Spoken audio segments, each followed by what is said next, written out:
Please welcome their Royal Highnesses, the Duke and Duchess of Sussex, His Excellency General, the Honourable David Hurley, Governor of New South Wales, and Mrs Linda Hurley, the Honourable Gladys Berejiklian, Premier of New South Wales, the Honourable Scott Morrison, Prime Minister of Australia, and the Honourable David Elliott, New South Wales Minister for Veterans Affairs.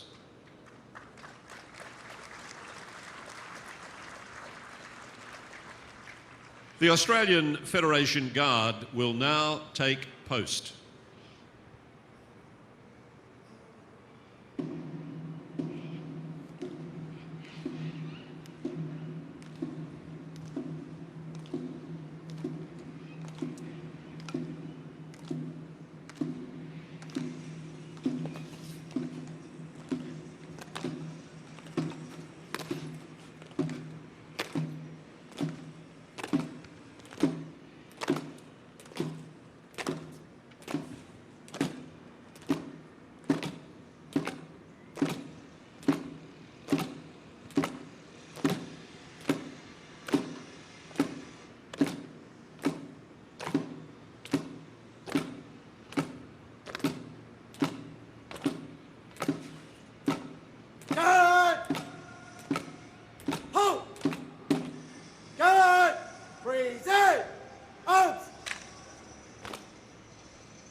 Ladies and gentlemen, if you could please be seated.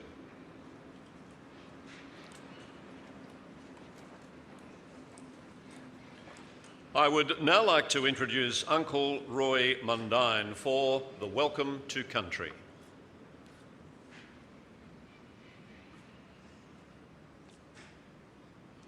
Good morning. My name is Roy Mundine and I'm the Elder of the Army, and I'm from the Bundjalung Nation. I'd like to welcome you here to the ANZAC Memorial. I'd like to acknowledge the Gadigal people, the traditional owners of this land and the custodians of it, on the land we're meeting today, and to pay my respects to the elders past and present. I would like to pay my respect to the Aboriginal and Torres Strait Islanders men and women who have served us well and all other veterans past and present who have contributed to the defence of our nation in peace and war. Thank you, ladies and gentlemen.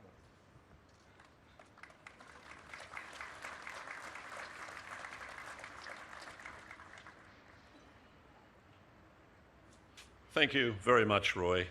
I would now like to introduce His Excellency General, the Honourable David Hurley, Governor of New South Wales.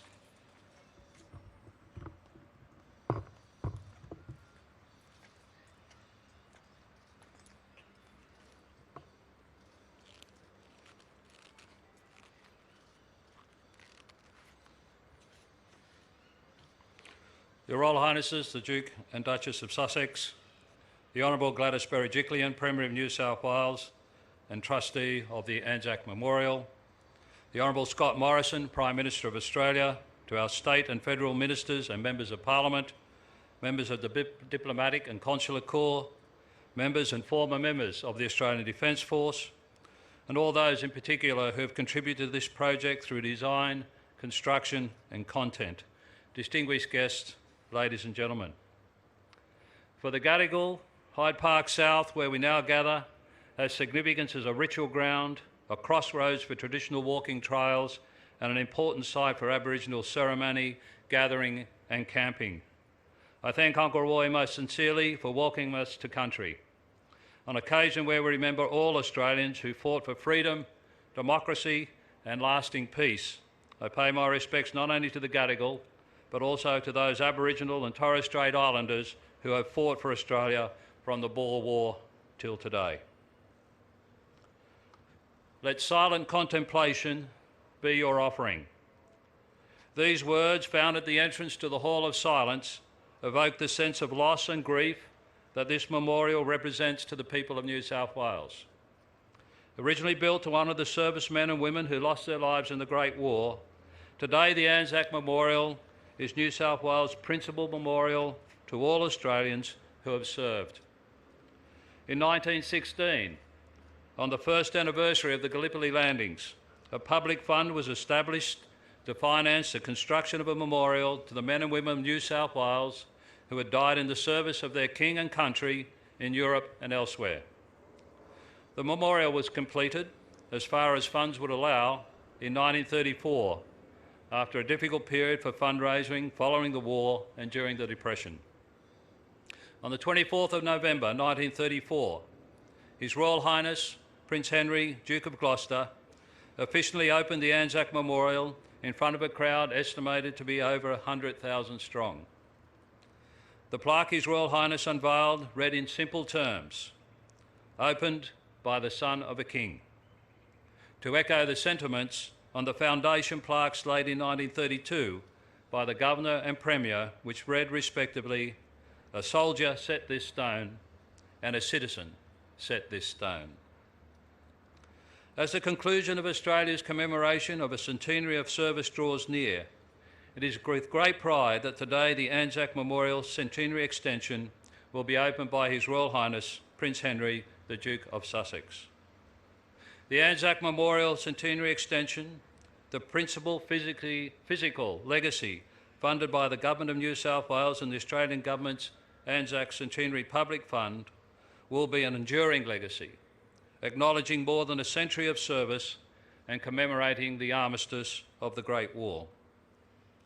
With this project, the Memorial Trustees are realising the vision of the original architect, Bruce Stellett, by completing the water cascade to the south of the memorial.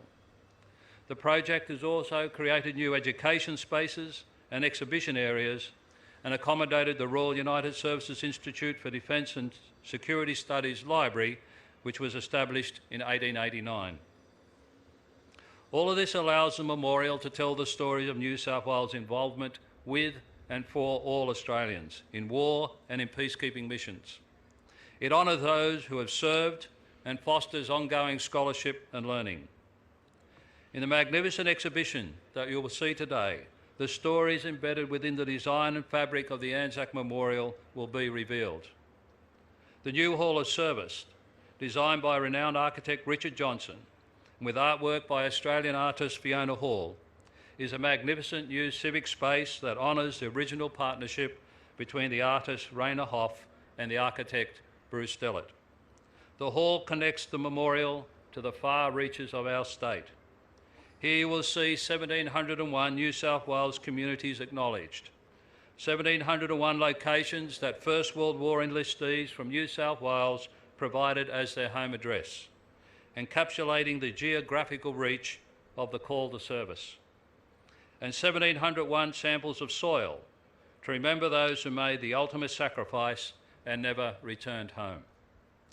There are a myriad of colours of soil from around our great state, collected with the support of surveyors, local schools, return services leagues, councils and communities, many of whom are represented here today.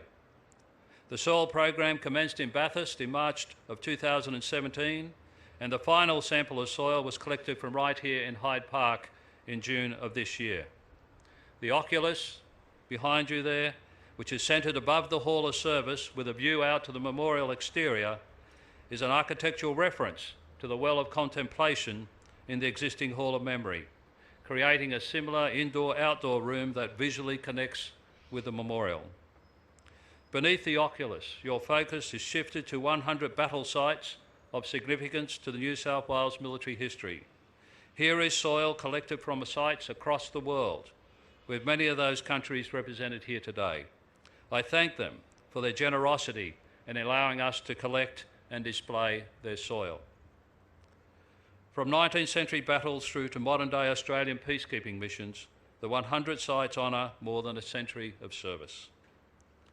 It was an honour and deeply moving for me as Governor and as a soldier to participate in a number of the ceremonies across New South Wales and at Polygon Wood in Belgium, alongside the Premier's ANZAC Memorial Scholars in 2017.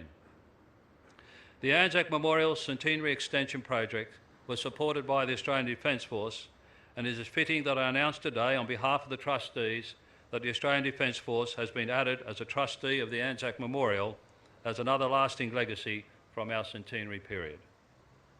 Today we thank the government for its support, the trustees for their vision, for their tenacity and inspiration, and also for their care and custodianship of this significant memorial in the life of the people of New South Wales. Thank you.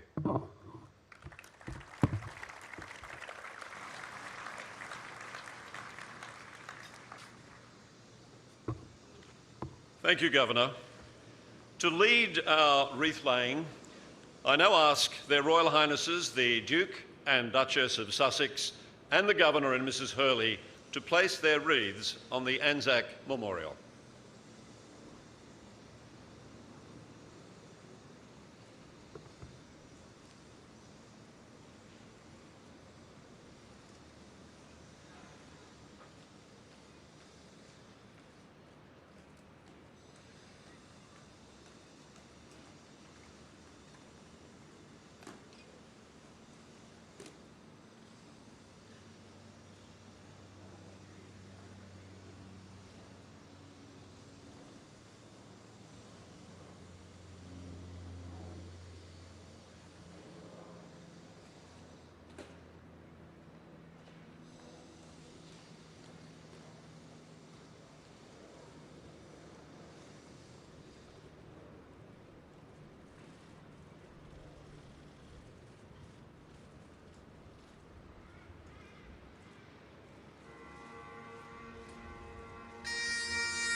I now invite the Honourable Gladys Berejiklian, Premier of New South Wales, the Honourable Scott Morrison, Prime Minister of Australia, and the Honourable David Elliott, New South Wales Minister for Veterans Affairs.